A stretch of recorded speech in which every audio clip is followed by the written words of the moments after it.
The departure hall was crowded, voices blending with the constant chime of boarding announcements. Amelia shifted her 3-year-old son higher on her hip, her back aching from hours of travel, her mind cluttered with exhaustion and worry.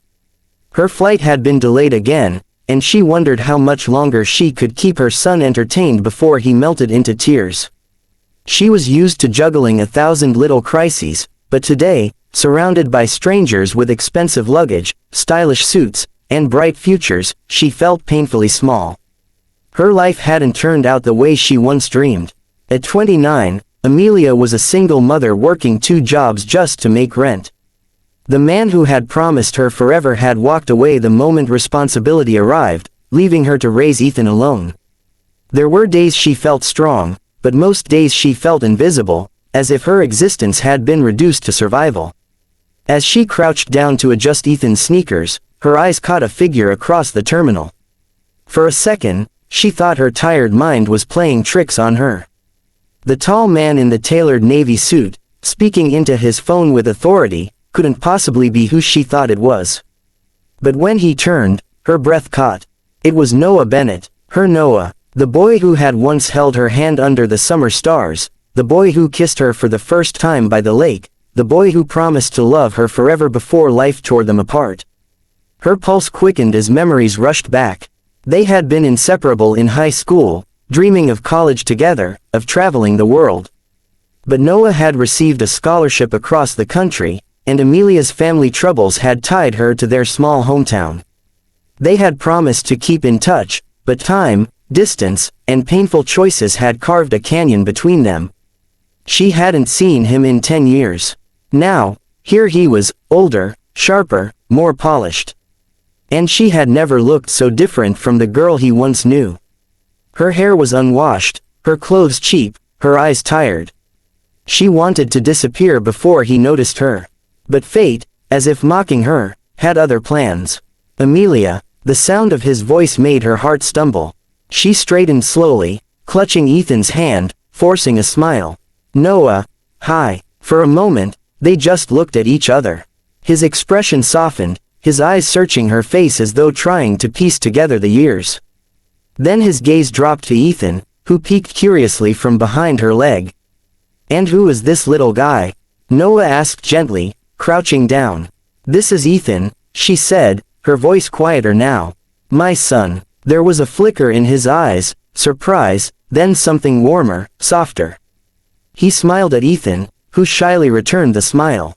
They exchanged a few pleasantries, but Amelia's chest tightened with unease. She didn't belong in his world anymore. She excused herself quickly, guiding Ethan toward the nearest café, convincing herself that was the end of it. Yet, when she sat with her cheap coffee and watched Ethan color on a napkin, a shadow fell over her table. Noah had followed. "Mind if I sit?" he asked. Against her better judgment, she nodded. The conversation was awkward at first, full of long silences and polite questions. Amelia admitted she worked as a cashier by day and cleaned offices at night. She didn't tell him how she often skipped meals so Ethan could eat, or how she cried into her pillow when the weight of it all became too much. Noah didn't talk about his job right away, but she noticed the expensive watch on his wrist, the way people glanced at him with recognition. Finally, she asked, "So, what are you doing these days?" "I run a company," he said simply, almost casually. She blinked. "A company?" He nodded. "A tech firm. We build software solutions for businesses. It started small, but it grew. We went public last year." Amelia tried to hide her shock, but the word hung in the air like a thunderclap, Millionaire. She felt the walls rise inside her. Whatever fragile connection lingered between them was impossible now. He belonged to a world of private jets and penthouses. She lived in a cramped apartment with secondhand furniture and overdue bills. "You must be proud," she managed to say. "I guess," Noah replied, studying her carefully. "But it doesn't feel the way I thought it would. Success isn't the same without someone to share it with." Amelia shifted uncomfortably, unsure what to say. Before she could respond, Ethan spilled juice on his shirt and started crying. She fumbled with tissues, apologizing, feeling her cheeks burn with embarrassment. But Noah reached out, helping to wipe Ethan's hands, his expression gentle, not judgmental. That moment pierced her heart. The Noah she remembered was still there, the kind, patient boy who once fixed her bike, who once held her hand at her father's funeral. And yet, she couldn't allow herself to hope. Life had taught her that hope was dangerous. Over the next hour, their conversation deepened. They reminisced about old memories, laughed at teenage mistakes, and for a while, Amelia forgot the years of struggle. She saw glimpses of who they had been, and hints of who they might still be. But then reality returned. Noah asked about Ethan's father. Amelia hesitated, then confessed the truth. He had walked out before Ethan's first birthday. Noah's jaw tightened, and for a moment, his eyes burned with anger, not at her, but at the man who had abandoned her. "You deserved better," Noah said quietly. She looked away, blinking back tears. "I don't need sympathy. I just need to keep going, for him." She gestured toward Ethan. Noah nodded, but his voice carried conviction. "And you will. You're stronger than you know." Their flight announcements eventually pulled them in different directions. As they stood to say goodbye, Amelia felt a pang of loss, sharper than she expected. She wanted to tell him she missed him all these years, that life had broken her but she was still standing. But pride held her back. Noah looked at her with something unspoken in his eyes. "Amelia, can I call you sometime?" She hesitated, fear and longing battling inside her. "I don't know if that's a good idea," she whispered. He smiled softly. "Then I'll wait until it feels right." And with that, he walked away, swallowed by the crowd. Weeks passed. Life returned to its relentless routine. But one evening, as she returned home from work, she found a package at her door. Inside was a brand new laptop with a note.